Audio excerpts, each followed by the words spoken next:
Hello, and thank you for joining me again today on the Finding Hope After Loss podcast. Don't forget to subscribe so you don't miss any future episodes. You can really help the show reach more loss and infertility families by taking a moment to leave a positive review or rating on Apple or Spotify. Check us out on Patreon for exclusive bonus content. Just go to patreon.com/Finding Hope After Loss. You can also check out more information about the episode in the show notes at journeyforjasmine.com. In this episode, Texas State Representative Mihaela Plesa joins us to discuss House Bill 37, Everly's Law, a groundbreaking step in baby loss legislation. This law ensures trauma-informed bereavement care and access to bereavement equipment in Texas maternity wards, which gives grieving families the respect they deserve. We talk about how this bill became law, the personal stories behind it, and why Texas is the first state to launch a statewide bereavement grant program. Hello, everyone. Today I am here with the Texas State Representative Mihaela Plesa. Thank you so much for joining us today. Thank you so much for having me. I know that you have been doing a lot of work to help with bereaved families. So do you want to talk a little bit about that?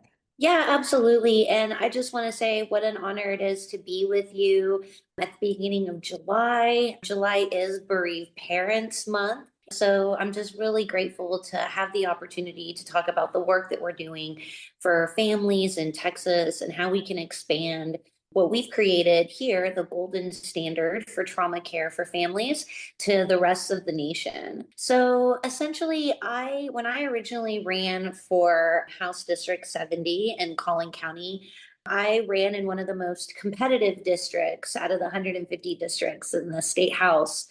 And we won the old-fashioned way. We knocked on tens of thousands of doors and had hundreds, if not thousands, of conversations with families all across House District 70 in Southwest Collin County.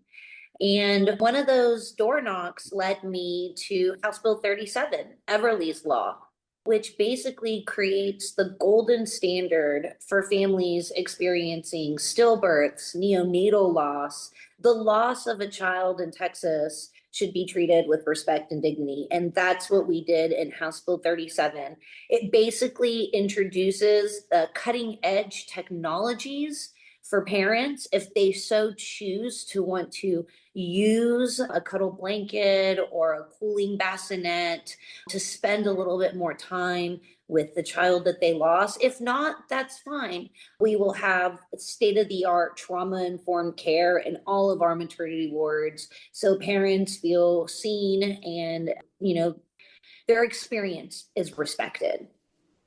And is this something that will be in hospitals across Texas or just in this area? Yes, it's actually going to be across Texas. We worked really, really hard crafting and passing legislation. I don't have to tell you that healthcare in Texas is a really hard thing that families deal with, parents deal with, whether you're in a, booming metropolitan area like, my district, Plano, Collin County, Dallas, or you're in a rural area. We've been seeing a lot of maternal wards and rural hospitals shut down. What House Bill 37 essentially does is it creates a grant program. We were able to work with Senator Huffman.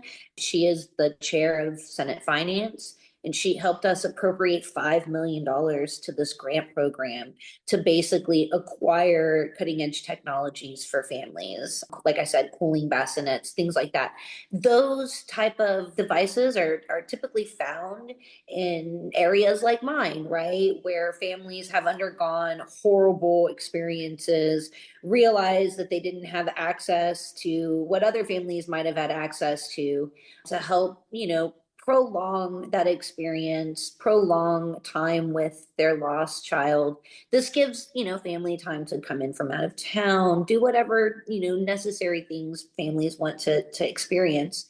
And so that grant program will help the hospitals who don't have these devices get them and then help distribute funds for, if we have a large maternal ward where we're seeing lots of, deliveries happen, they might need two, right? So making sure we're identifying those hospitals. So that's That's essentially what Everly's Law does, but the inspiration behind it is what makes me so proud to be a state representative and show communities like mine, bereaved communities, that legislators are listening and that we are trying to make a difference. And I think that's just amazing. I mean, we had a stillbirth in Frisco. We delivered at a hospital there, and we didn't have the cuddle cot. I didn't even know of the existence of one until later. So like you were saying, seeing that other families had this and we didn't. So yeah, I'm just so glad that, that you're helping to make this happen for all lost families. Yeah, and I think that, that's I think what stuck with me the most when I was knocking doors in my district. One of my neighbors, I knocked on her door and she essentially was didn't really want to talk at first.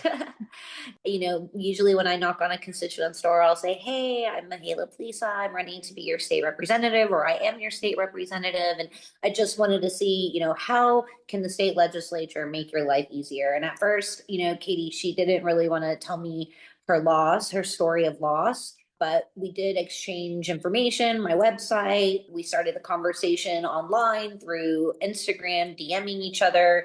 And she eventually told me the story of Everly, and it was her first pregnancy and being diagnosed with a critical condition, knowing that she would never have that first day of school. She would never have those everlasting moments. She started having, instead of planning nurseries, she's, planning a funeral. And that story just stuck with me. And as we started talking about her experience and her loss, she basically told me and shared a similar story to yours, where she didn't have access to the device, and then later going home, and it's like a horrible image, right? Bereaved mothers, bereaved fathers, families, aunts, Google searching, right? And discovering a community, discovering these new technologies, discovering access to trauma care that might not have been available, or that you never even thought was trauma care and was part of the grieving experience, right? And so her and I talking about this, I mean, this was back in 2022. I was first elected and went into the legislative session in 23. That, Texas legislative sessions only happen for 140 days every 2 years. So state representatives are elected only for 2 years, and we go back, and campaign. And as a as a Democrat in a minority party, my freshman year, I started the conversation of bereavement care for families experiencing loss, stillbirths, neonatal losses. But I think it was, I'm a freshman, people didn't know me. And so it literally took, coming back, speaking to all the stakeholders, the Senate, the governor's office, healthcare plans, rural hospitals, metropolitan hospitals, and figuring out how do we craft policy that isn't, wrapped in red, in bureaucracy. Like, we needed to get help to families. And it's been the best bill to work on. Everly's Law has been the best bill to work on, because not only were we able to do something that's real for families. Families will experience this. Hopefully we don't have families going home and discovering care after the fact. There'll be somebody there to walk them through the process, if they so choose to use a cooling device, if they so choose to use this stuff, right? This is not going to be mandatory. This is completely optional. We're just making sure that stories like yours, stories like Katie's, don't continue to happen in the eighth largest economy in the world, in Texas, right? We should be setting the standards for this type of care. So that's how the bill basically came about. Just knocking on doors, talking to constituents, hearing stories like yours, doing a lot of research, talking to families that did have access to these cooling devices, did have more time to grieve with their child, were able to cast their feet, or take photos, have ceremonial rituals that, are important to some families. Having mother-in-laws or mothers, aunties, uncles from out of town being able to come and see the child and identify this life, right? Make memories with it, with their, whatever. These things are personal, and those choices belong to the families, and that's what we were trying to do with House Bill 37. It's just, yeah, it's just amazing. Like when you talk about it, just all the things. I mean, because I feel like people, especially in Texas, who is not known for being at the forefront of women's healthcare, it's just, yeah, I just Well, don't think people see the need for it. absolutely. And I think what was one of the most gratifying things about working on Everly's Law and working with Katie and working with my colleagues is the fact that this was an opportunity to learn more about my friends, my colleagues, the stakeholders. So many came to me and said, I've had this experience. We lost a child, or my daughter's lost a child. We didn't know about this. You know, building that relationship on such a personal level with so many of my colleagues that signed on to this bill basically almost passed unanimously through the House. I think there were only two people that voted against the bill. So out of 150 to only have, two no's is a beautiful thing. And it passed unanimously through the Senate. So, having a signature from the governor, and I think that just shows the importance of this issue. So many understood what this was about, and many had been able to share their own experiences. And that's why I think this law is crafted so beautifully, because it really was crafted with grace. It really was crafted with love and pure intentions for what we were trying to do. I know that people sometimes have a bad taste in their mouth for government. And I know that sometimes people think that politicians are just out to, profit for themselves. But it was such a beautiful I've worked on some great bills. I was a staffer before I was a member of the House. And so I've had the opportunity to work on some really great bills, from helping Gold Star widows, right, access property tax relief, which was, one of the most honorable things that think I've ever worked on as well. But to really have all the stakeholders at the table and figuring out how to make this policy the most effective, right, was truly, truly a blessing. I don't know, it was just so great to see, the rural hospitals and the healthcare plans and HHSC and dishes and the chair people of these super important committees, right, around the table. And we went, sentence by sentence of the bill, reading it, making sure that it did what it's supposed to do, and that it wasn't burdensome on hospitals that right now are just needing as much assistance as possible. Making sure that, a lot of this stuff is through charitable donations, right? It's making sure that we're helping those organizations that are already doing so much of this work on the ground. So many communities that have already come together and we're kind of doing all this stuff, making sure government doesn't get in the way of that, but that we're assisting and we're helping them identify where the need is, right? That we're getting the data all in one spot. And there's a web page available. If people want to go to my social media sites, they can see all the information about the web page, how they can get involved, how they can donate to the grant program. We have $5 million. That's a lot of money for what we're doing. I mean, the devices are relatively inexpensive for medical devices. So I'm just super excited because, you know, we get to go home and we get to tell constituents, hey, that thing that happened to you, government is trying to help it never happen to anybody else again.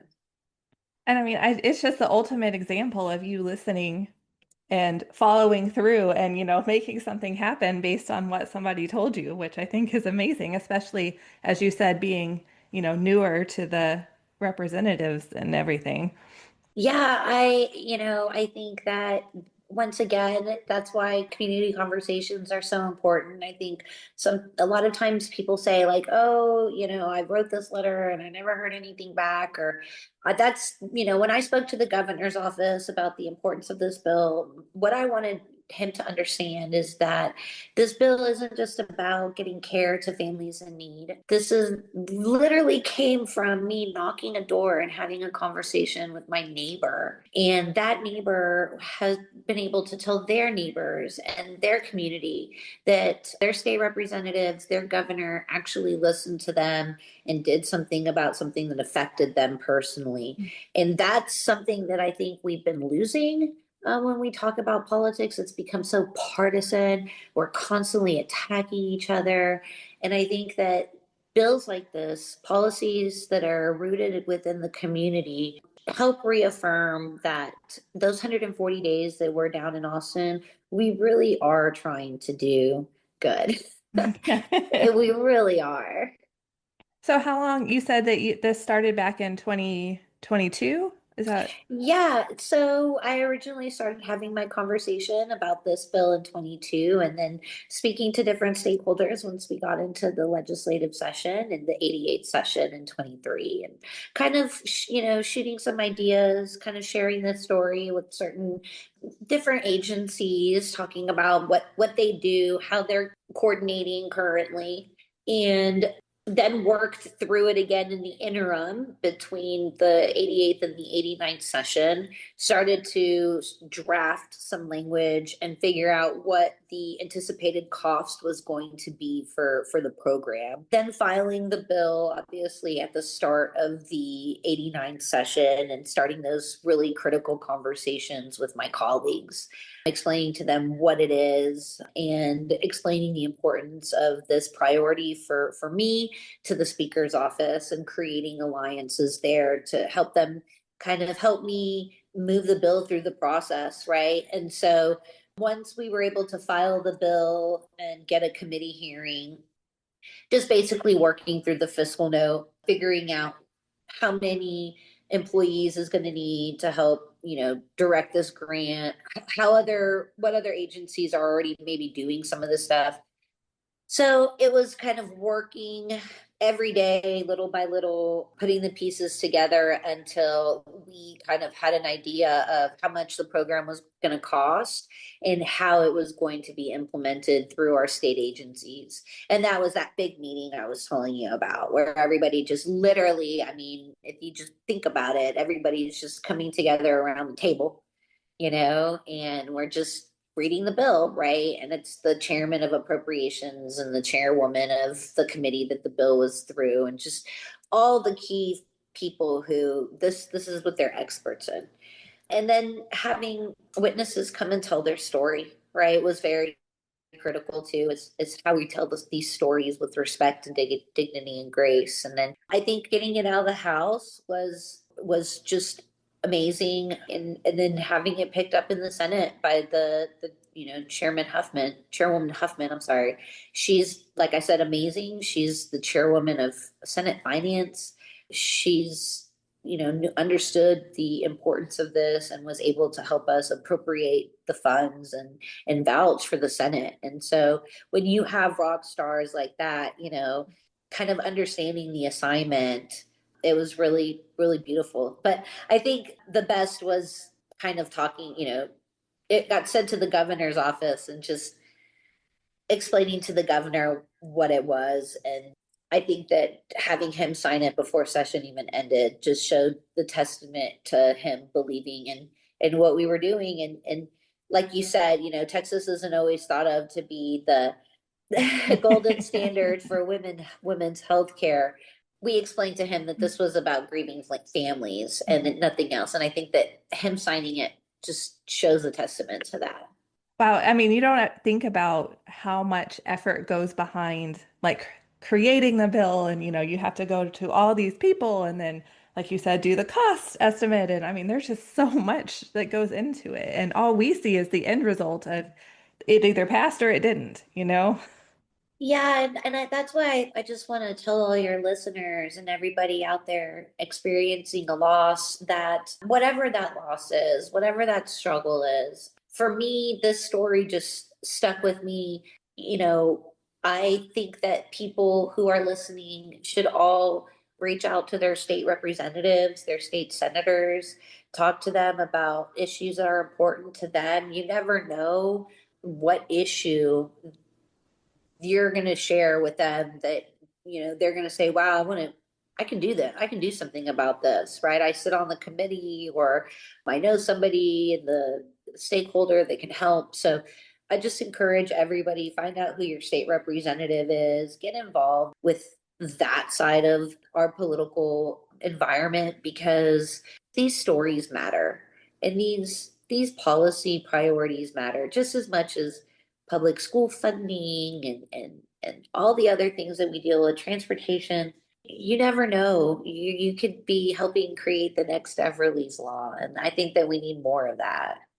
Yeah, definitely. I agree. I think a lot of people just think, oh, they're not going to listen to me, or they're not going to, it's not going to make a difference. But like we've already said, this shows exactly how that can make a difference.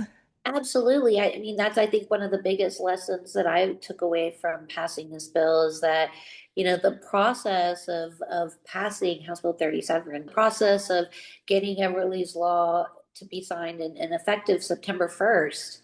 Everybody can go and look on the websites and see the effective dates and how it's going to be implemented. But the advocacy strategies, right? The coalition building, that matters, right? So my advice would be, lean in, get involved. You never know what your lawmaker might be interested in filing, and what they might be able to get done. Even across, that's what we're trying to do nationwide, right? That's what we're trying to have those conversations with other lawmakers in Louisiana and Oklahoma, and and tell them, hey, this is what we were able to do here. I don't know what other states' numbers are, but I'm sure that every state would want to do something for bereaved parents. I know you probably don't know what every other state has, but do you know if any other states have a law like this? No, Texas is actually the first state in the nation to create a grant program for these types of bereavement technologies and to initiate that within their maternal programs. I know that most maternal programs, they do some training around bereavement and how we talk to families, but I think that this is taking it one step further. And this is actually helping families before, during, and after the loss of a pregnancy, especially for families like Katie that knew that they were going to have a silent birth. That immediate interaction with them and helping them navigate that trauma is really, really important in the overall healing process. So early interactions with families dealing with loss of a child is critical. And so that's what this is going to do. This is going to introduce something to the family so that they can already start the grieving process in a way that's more trauma informed, right? So have hospitals mostly been receptive to this? Yeah, I think that that's another thing that's been really great about it, is that a lot of hospitals knew about these types of technologies. They might have had the technology in their hospital. Stories we'd heard were hospitals had them, but might not have like understood them, known how to use them. Maybe somebody had like donated one, right? And it was just sitting in a closet somewhere. So I think that this is going to help kind of relieve that. That's not going to be happening anymore, right? We're not going to be having these kind of in a closet somewhere, and people not really knowing how to introduce them or how to use them. People will be trained on them. All this will be for free.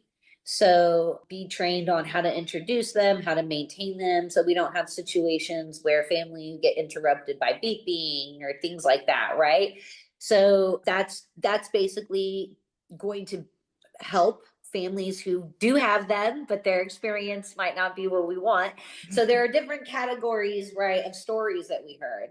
Families that didn't have access to any bereavement standard care, right? Families that might have had some access, but they were grateful for that, but it might have needed to be better, right? And then families who had it and where the facilities were trained and where the facilities knew the purpose of how to engage in all different types of levels, right, with families. And that's what we want to get all hospitals, that if you have a maternal ward, we want to get them all to that level. So it basically sets the standard for all hospitals need to be doing it like this so that every parent in Texas that goes through this has access to the same. Yeah, and they can ask questions. They can say, hey, do you have a cuddle cot or a cuddle blanket? Do you have any kind of bereavement?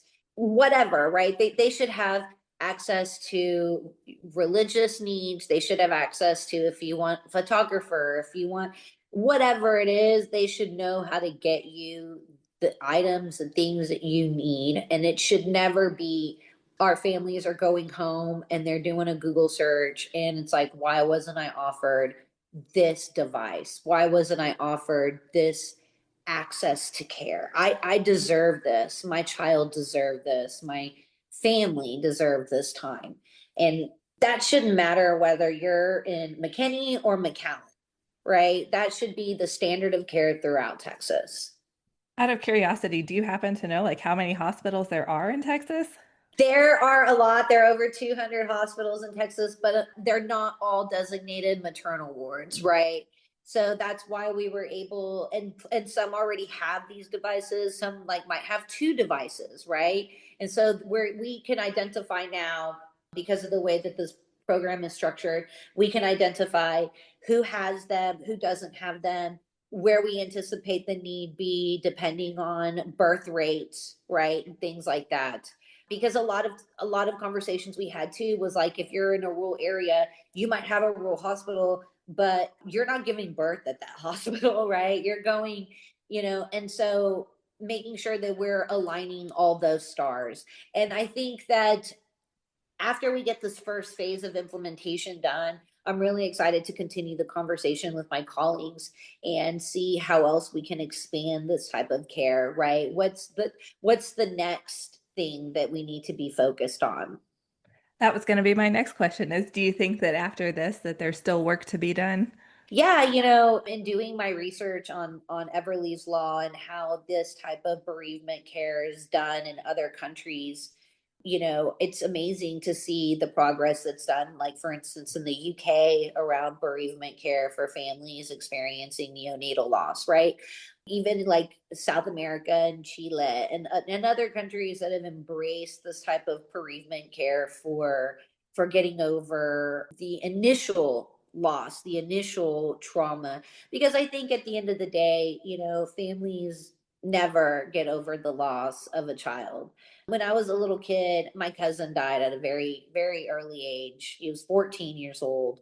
He wasn't an infant or a baby, but I just will never forget the effects that it had, not just on my aunt and uncle who never got over it ever, but my grandparents, my dad and mom, us as cousins. And I don't know if maybe we growing up in the 90s and having that loss understood about trauma care and bereavement care and what it means, to lose a child. But I think that now we've come so far in that type of science. And I think that it's a shame that we're not being more informed with grief and loss. And I think that it helps, I think with Katie, a lot of it was shame, right? And when we have these open public conversations, when you see the support, I think the biggest message should be there's no shame in this. There's absolutely no shame in this. And we stand with these families and we care for these voices and we care for these lives. And I think that that's what I'm trying to do. And that's the goal, right? That we should be striving for is how do we remove shame and stigma? And how do we focus on healthy mothers and families and healthy Texans? And so that's my goal for moving this forward is how do we build on the science and what that we see is happening internationally would also help here in Texas. I think in the UK, when you have a neonatal loss or an infant loss, you can actually go home with your child for a couple of days and use these bereavement devices. You can take your child to the nursery that maybe you were preparing, or whatever your needs are. And so I don't know if that's something that we're ready for in Texas yet, but those are things that we're looking at other countries and where they're taking this type of bereavement care too. I bet you have learned a lot about other countries and how they handle grief and all of that. Yeah, I think that for me, it's been a great journey.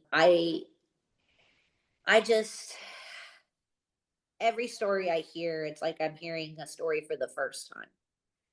And all the details that families remember that are just so critical and so important to them, I think is the lifeblood of this bill. Is that you don't know, me on this side, I don't know what's going to be important for a family going through such a devastating loss. And I don't even think that some of the families could articulate what was going to be important to them. I think that some of the most moving parts of learning and hearing stories were families saying, I got to hold my daughter. A father said, I got to hold my daughter during a football game. And I'll never forget watching that football game holding my daughter. And so I don't think that he knew at that time that that was going to be a core memory that was going to be unlocked for him.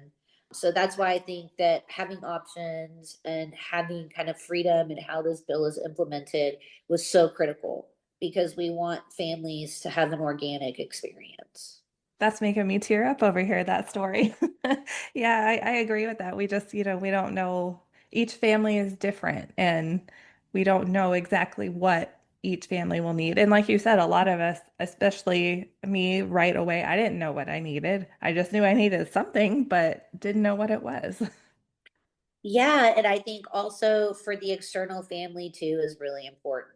That was something else that I wasn't anticipating to be kind of moved by, but some families, when I was doing research, would become very open and telling me stories about, like, it was important for my mother-in-law to come and meet this my daughter, because I didn't want her to say, "Hey, when are you going to just have another baby?" Right? I was getting bugged so much about having a baby that finally we had this baby, and I just was like, it was very important for me for her to meet her, right? And so hearing that story was very, like, kind of raw, and going, oh wow, like I never even. So that's why I just encourage your listeners, please engage with lawmakers, tell them your stories, remove the shame and stigma from whatever experience it is that you've had, because there is no shame, there is no stigma and loss and grief, and it's our responsibility as lawmakers to make sure that you guys, that everybody has access to the best technology, the best care, and have science and trauma informed care involved in some of this. So is there anything else that you'd like to share, Ad, about the bill or about anything else you're doing or Well, I just so grateful for what you've been doing, how you have been educating people with your platforms. I just encourage everybody to get engaged, reach out to your state representative. If they want to reach out to me, they can reach me at plesafortexas.com on my webpage, or any, like, all the social media platforms, Plesa for Texas, and share your stories. Would love to figure out what the next step is for bills like Everly's Law and bereavement care and loss in Texas. I believe that when we work together, we can do the impossible. And so just thank you so much for sharing your space with me. And I'm looking forward to getting to work. We're going to be going into another special session in like a week, a week and a couple of days. And so looking forward to getting back to work for the people of Texas. well, thank you so much for coming on today and for everything that you're doing to help families. Such an honor. Thank you so much for having me. I wanted to take a moment again to just thank Representative Plesa for all she is doing to help lost families in Texas, and give another reminder that it never hurts to reach out to your government representatives. You truly never know if your story will be the next one to inspire something like Everly's Law. Don't forget to subscribe so you don't miss any future episodes. If you like the show, please take a moment to leave a positive review or rating on Apple or Spotify. Thank you so much for tuning in, and remember, we are all in this together.